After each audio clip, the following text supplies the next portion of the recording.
হাসপাতালে দালালদের দৌরাত্ম্য অনেকটাই কমেছে, তবে আরও নিশ্চিদ্র নিরাপত্তার ব্যবস্থা করার সুযোগ রয়েছে আর সেটাই চেষ্টা করা হচ্ছে। প্রতিক্রিয়া দিয়েছেন কলকাতার পুলিশ কমিশনার মনোজ বর্মা। আমাদের খুব রেগুলার অ্যাকশন হয়, অনেক অ্যারেস্ট হয়েছে অ্যান্ড হসপিটাল অথরিটি যারা আছে ওদের সঙ্গে আমরা রেগুলার মিটিং করি। আগে থেকে অনেকটা কমেছে, কিন্তু স্টিল আরও স্কোপ আছে করার জন্য।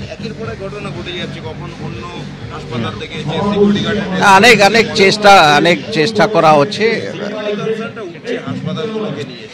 সিকিউরিটি প্রচুর রিভিউ করা হয়েছে, স্ট্রেংথেনিং করা হয়েছে, lighting, CCTV surveillance and security agency যারা ডেপ্লয়েড আছে ওদের ট্রেনিং, এইগুলো স্টেপস নেওয়া হয়েছে। অনেকটাই কমেছে। দালালদের অনেক অ্যারেস্ট হয়েছে। লাস্ট এক বছরের স্ট্যাটিস্টিক্স আমাদের কাছে এই মুহূর্তে রেডি নেই, কিন্তু আমরা জানি দ্যাট প্রত্যেক আমরা শুধু আমাদের পুলিশ স্টেশন লেভেল বা ওখানে যারা আমাদের হসপিটালে যারা আমাদের পুলিশ ডেপ্লয়েড আছে, এছাড়াও আমাদের ডিটেকটিভ ডিপার্টমেন্ট থেকে অনেক অ্যাকশন হচ্ছে। আরজিকর মেডিকেল কলেজে চিকিৎসককে ধর্ষণ ও খুন, তারপর সম্প্রতি এসএসকেএম হাসপাতালে ট্রমা কেয়ারে নাবালিকাকে যৌন নিগ্রহ করা হয় বলে অভিযোগ ওঠে। একের পর এক যে ঘটনাগুলি বারবার সরকারি হাসপাতালে নিরাপত্তা ও নজরদারির ঢিলেঢালা অবস্থা চোখে আঙুল দিয়ে দেখিয়ে দিয়েছে।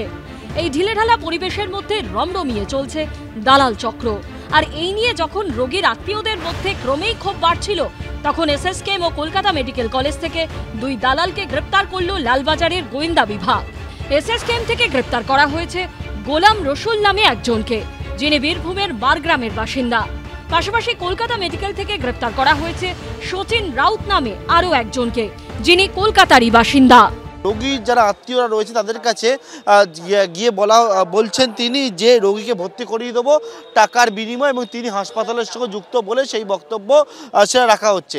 গোয়েন্দাদের নজরে গোটা বিষয়টা আসার পরবর্তীকালে হাতে নাতে এই এসএসকেএম হাসপাতাল থেকে একজনকে এবং কলকাতা মেডিকেল কলেজ হাসপাতাল থেকে একজনকে প্রথমে পাকড়াও করা হয় এবং তার পরবর্তীতে দুজনকে গ্রেপ্তার করা হয়েছে। বিগত কয়েক বছর ধরেই দেখা যাচ্ছে যে এখানে একটা দালালচক্র সক্রিয় রয়েছে। ওটাকে বন্ধ করার জন্য বারবার আমরা অ্যারেস্ট করি। অনবদ্রত ঘটনা। মেডিকেল কলেজে অ্যাভারেজে আউটডোরে প্রায় 5 থেকে 8 হাজার রোগী হয়। সিসিটিভি গুলোর রেগুলার যাতে মনিটরিং হয়, ক্যামেরাগুলো ঠিক আছে কিনা। এখন 1 মাসের ব্যাকআপ রেডি করা হয়েছে চেঞ্জ করে, আগে 7 দিনের ব্যাকআপ ছিল। তো সিসিটিভি সর্বত্র সবসময়, এবং পুলিশ সেটা ভিজিলেন্স করে। দুই হাসপাতালে পুলিশ ভাত পেতে দালাল ধরেছে ঠিকই, কিন্তু একের পর এক ঘটনার পর সরকারি হাসপাতালে নিরাপত্তার ছবিটা কি বদলেছে? কলকাতা মেডিকেল কলেজে গিয়ে যেমন দেখা গেল বেসরকারি সংস্থার নিরাপত্তা রক্ষীরা আছেন, কিন্তু হাসপাতালের কর্মীরা অনেকেই আই কার্ড ছাড়া ঘুরে বেড়াচ্ছেন। বাক্সার্কাসের ন্যাশনাল মেডিকেল কলেজের ছবিটাও খুব একটা ভালো নয়। হাসপাতালের মোট 3টে গেট রয়েছে, তার একটিতে দেখা গেল নিরাপত্তা রক্ষী থাকলেও তার নজর মোবাইল ফোনে। দাবি করা হচ্ছে হাসপাতালে প্রায় 900-র ওপর সিসিটিভি বসানো হয়েছে এবং অসংখ্য বেসরকারি নিরাপত্তা কর্মীও এখানে নিয়োগ করা হয়েছে। তবে যেটা ক্যাম্পাসে দেখা যাচ্ছে যে বহু বেসরকারি নিরাপত্তা কর্মী তারা আই কার্ড ব্যবহার করছেন না, নির্দেশ থাকা সত্ত্বেও।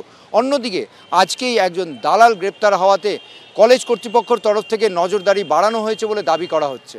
কোথায় দালাল চক্র তৃণমূল তৈরি করেনি এমন জায়গার একটা নাম বলুন। মানুষ যেখানে বাঁচার জন্য ছোটে ডাক্তারের কাছে, সেখানেও পায়ে পায়ে দালাল চক্র তৈরি করেছে এই তৃণমূল কংগ্রেসের লোকেরা। তৃণমূলের বড় বড় নেতা জড়িত, দালাল চক্রের সাথে পুলিশ জড়িত, দালাল চক্রের সাথে একদল স্বাস্থ্যকর্মী এবং ডাক্তার জড়িত আছে। অতএব এক বিরাট চক্র। ওটা প্রশাসনিক বিষয়। অ্যাকচুয়ালি কি হয়েছে না হয়েছে ওটা দেখছে। বহু মানুষ আসেন, কড়া নিরাপত্তা আছে, ফলে ওটা ওখানকার প্রশাসন দেখছে। সরকারি হাসপাতালে নিরাপত্তা নিয়ে মুখ্যমন্ত্রী বৈঠক করেছেন। এবার দুই দালালকে গ্রেপ্তার করল পুলিশ, কিন্তু সরকারি হাসপাতালের হাল কি আদৌ ফিরবে? পার্থপ্রতিম ঘোষ ও Jhelum করঞ্জায়ের report, ABP Ananda, Kolkata.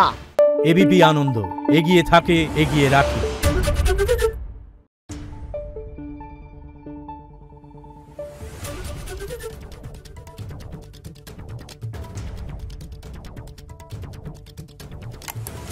Thank you.